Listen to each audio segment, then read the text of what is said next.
आज का क्वेश्चन है हमारा कि राष्ट्रीय स्वतंत्रता संग्राम में उग्रवादी नेतृत्वकर्ताओं की भूमिका पर प्रकाश डालिए। बहुत महत्वपूर्ण क्वेश्चन है कि जो उग्रवादी नेता थे जैसे बाल गंगाधर तिलक, ठीक है, इनके द्वारा किस प्रकार से अपनी भूमिका अदा की गई उसको हमें बताना है।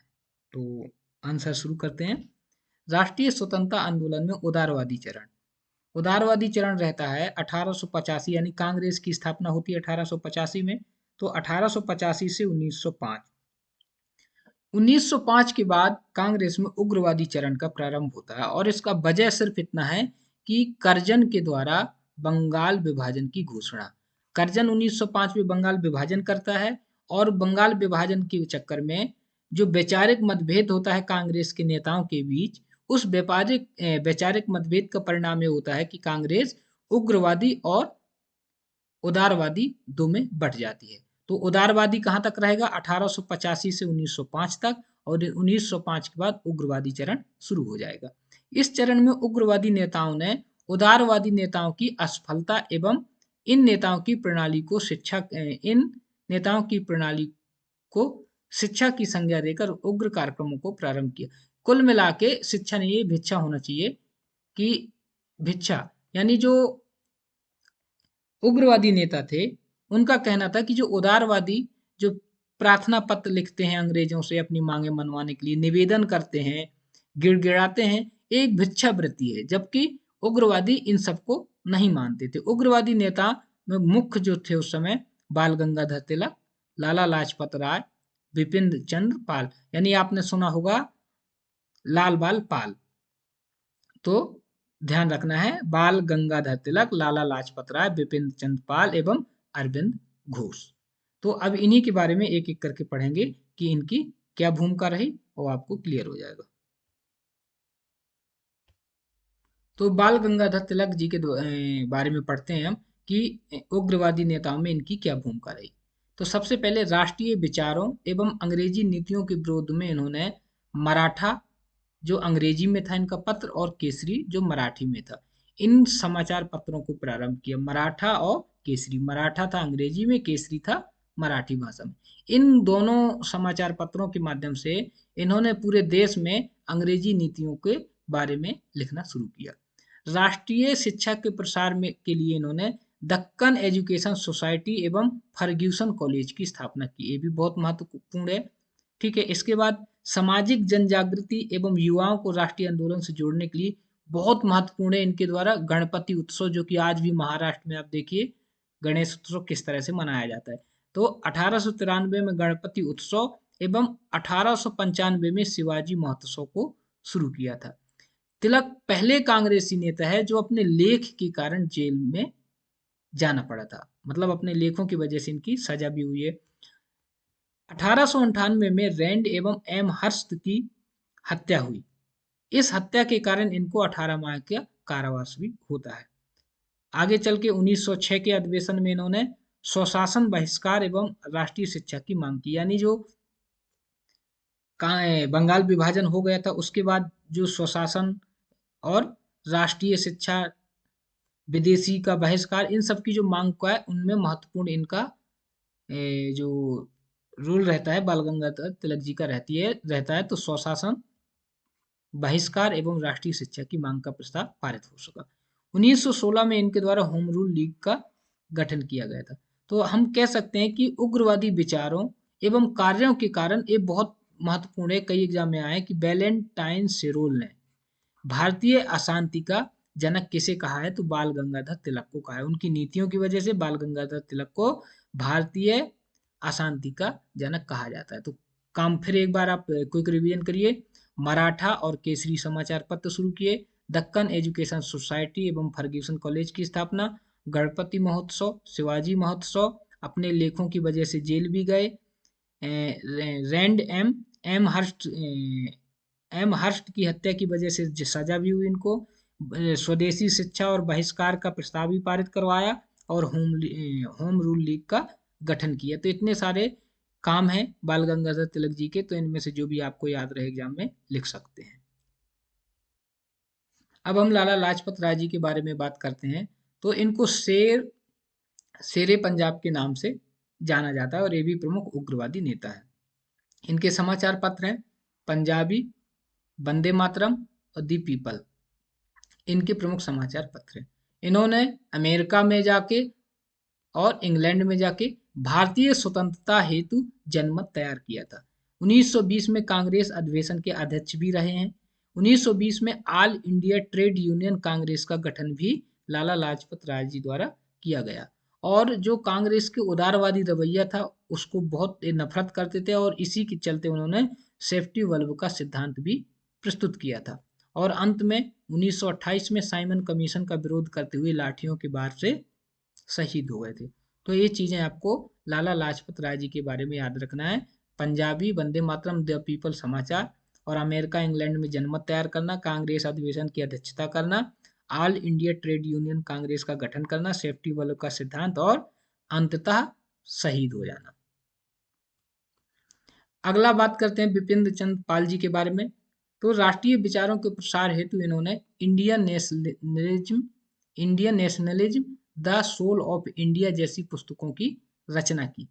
लाल बाल पाल के रूप में उग्रवादी विचारों को आगे बढ़ाया। महर्षि अरविंद के विरुद्ध गवाही न देने के कारण 6 माह की इनको सजा भी हुई है।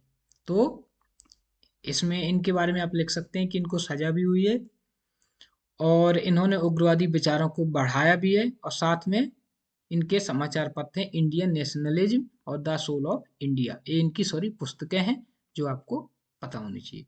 अरविंद घोष जी के बारे में बात करें तो उग्रवादी विचारों के प्रचार हेतु इन्होंने निष्क्रिय प्रतिरोध जैसे उपायों को लागू किया।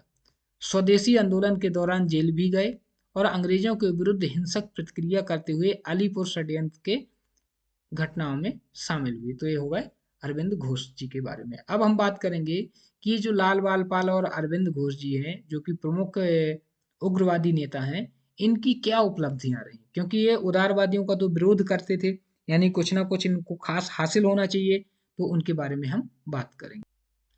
तो उग्रवादी नेताओं की यदि हम उपलब्धियों की बात करें तो सबसे पहली उपलब्धि है कि कांग्रेस का सामाजिक आधार विस्तारित होता है। कांग्रेस का सामाजिक आधार विस्तारित होने का मतलब इसमें युवाओं को प्रेरणा मिलती है, युवा शामिल होते हैं, विद्यार्थी शामिल होते हैं, महिलाएं भी कांग्रेस में शामिल होना शुरू हो जाती हैं। साथ में इनके द्वारा जो हड़ताल, बहिष्कार, धरना प्रदर्शन, गतिरोध किया जाता था, इन सब कार्यक्रमों से क्या हुआ, गांधीवादी आंदोलन का एक आधार तैयार हुआ। साथ में स्वराज की मांग रखकर राष्ट्रवादी भावनाओं का प्रसार इनके द्वारा किया गया। तो कहा जा सकता है निष्कर्षतः कि उग्रवादी नेतृत्वकर्ताओं ने कांग्रेस के जन आधार को बढ़ाते हुए राष्ट्रीय आंदोलन को अगले चरण में पहुंचा दिया, जो कि बहुत महत्वपूर्ण है इनकी उपलब्धियों के लिए और कांग्रेस के लिए भी ये एक आधार तैयार होता है। महात्मा गांधी के आगे जो आंदोलन होते हैं इसी सिद्धांत पे आगे बढ़ते जाते हैं। कुल मिला के यदि हिंसा हटा दी जाए तो जो महात्मा गांधी जो जी द्वारा अपने आंदोलनों में जो तौर तरीके अपनाए जाते हैं वही तौर तरीके उग्रवादियों के द्वारा अपनाए जा रहे थे। अगले क्वेश्चन की बात करते हैं।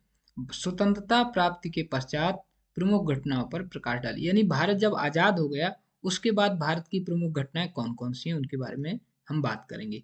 तो भारत 200 साल तक लगभग गुलाम रहा और 15 अगस्त 1947 को आजाद हुआ।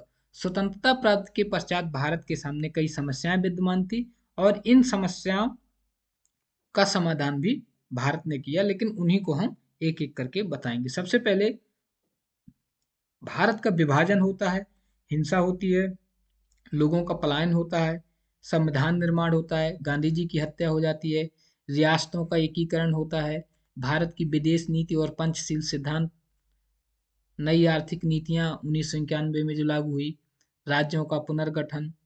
आप ध्यान कर सकते हैं कि पंचवर्षीय योजनाएं लागू की गई थी क्योंकि भारत समाजवादी ध्येय से आगे बढ़ रहा था। योजना आयोग का गठन हुआ था, भारत पाक युद्ध हुआ, भारत चीन युद्ध हुआ, हरित क्रांति शुरू हुई भारत में और बैंकों का राष्ट्रीयकरण हुआ और बीच में 1970 से 80 के बीच में आपातकाल की स्थिति भी बनी। तो ये प्रमुख घटनाएं हैं भारत की आज़ादी के बाद का। तो इनमें से आप कुछ घटनाओं का जिक्र कर सकते हैं कि कितने नंबर में क्वेश्चन आया हुआ है। ठीक है, तो चलिए हम इनको डिस्कस करते हैं आगे। तो सबसे पहले भारत का विभाजन और हिंसा। भारत भारत और पाकिस्तान दो हिस्सों में बंट जाता है और बहुत बड़े स्तर पे सांप्रदायिक हिंसा होती है, दंगे होते हैं, लाखों लोगों का पलायन होता है, बेघर हो जाते हैं और ये बहुत उस समय की दयनीय और बुरी स्थिति होती है विभाजन के समय का। उसके बाद संविधान निर्माण, भारत ने अपनी योग्यता और आवश्यकता के अनुसार एक विस्तृत लिखित संविधान बनाया और उसको लागू कराया और भारत में गणतंत्रात्मक संघ की स्थापना हुई। 30 जनवरी 1948 को गांधी जी की हत्या हो जाती है और वजह सिर्फ सांप्रदायिक विदेश की भावना और कुछ भी नहीं आप इससे ज्यादा बोल सकते कि जो कि एक ईर्ष्या प्रति जो उनके प्रति नकारात्मक दृष्टिकोण था उसके चलते 30 जनवरी 1948 को गांधी जी की हत्या हो जाती है।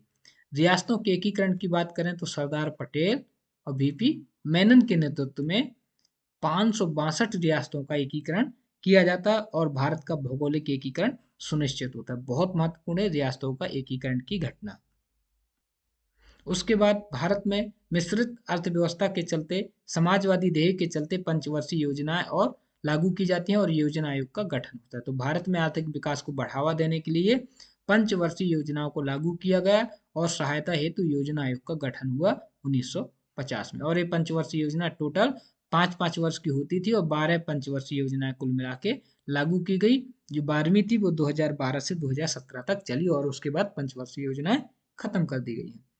विदेश नीति एवं पंचशील, स्वतंत्रता पश्चात शीत युद्ध से दूर रहे, कोल्ड वार जो चल रहा था, एक गुट अमेरिका के साथ था, दूसरा गुट किसके साथ था, रूस के साथ थे, सोवियत संघ के साथ था। तो स्वतंत्रता पश्चात जो शीत युद्ध से दूर रहते हुए भारत ने गुट निरपेक्षता की नीति अपनाई और 1954 में पंचशील समझौते को लागू किया। तो इस घटना को भी आप जिक्र कर सकते हैं। राज्यों का पुनर्गठन होता है 1956 में। राज्यों का पुनर्गठन 14 राज्यों और 6 केंद्र शासित प्रदेशों में हो जाता है और किसकी सिफारिश से, 1953 में फजल अली आयोग की सिफारिशों के बाद। भारत पाक युद्ध एवं भारत चीन युद्ध, 1962 में चीन के साथ युद्ध होता है और 1965 में पाकिस्तान के साथ भारत का युद्ध होता है और इससे भी भारत की स्थिति, आर्थिक स्थिति और बुरी हो जाती है। हरित क्रांति, 1966 में हरित क्रांति को अपनाया जाता है और इस हरित क्रांति के चलते भारत ने खाद्यान्न में आत्मनिर्भरता प्राप्त कर ली और वर्तमान में भारत खाद्यान्न अधिशेष की स्थिति में बना हुआ है। बैंकों का राष्ट्रीयकरण, 1969 और 1980 में आर्थिक समायोजन के बढ़ाते हुए 20 बैंकों का राष्ट्रीयकरण कर दिया गया था। नई आर्थिक नीति, इसी बीच बीच में आप आपातकाल का भी जिक्र करना चाहें तो आपातकाल की घटना भी होती है। नई आर्थिक नीति 1991 में आर्थिक संकट से उबरने के लिए उदारीकरण, निजीकरण और वैश्वीकरण को अपनाया जाता है। तो ये भी बहुत महत्वपूर्ण घटना है क्योंकि उसके बाद से भारत ने आर्थिक सुधारों की जो रफ्तार हुई वो तेज हुई और प्रगति के रास्ते में भारत चल पड़ा। इसके बाद भारत में संविधान संशोधन करके पंचायती राज व्यवस्थाओं को स्थापित किया जाता है और संवैधानिक दर्जा प्रदान किया जाता है, जिसके चलते ग्राम स्वराज का जो महात्मा गांधी जी का सपना था वो साकार हुआ और भारत में पंचायती राज व्यवस्था चालू हो गई। उपरोक्तता इन सभी घटनाओं ने भावी भारत की पृष्ठभूमि को तैयार किया। तो ये सारी चीजें आप लिख सकते हैं जो एक एक करके हमने ऊपर घटनाएं पढ़ी हैं स्वतंत्रता के बाद की।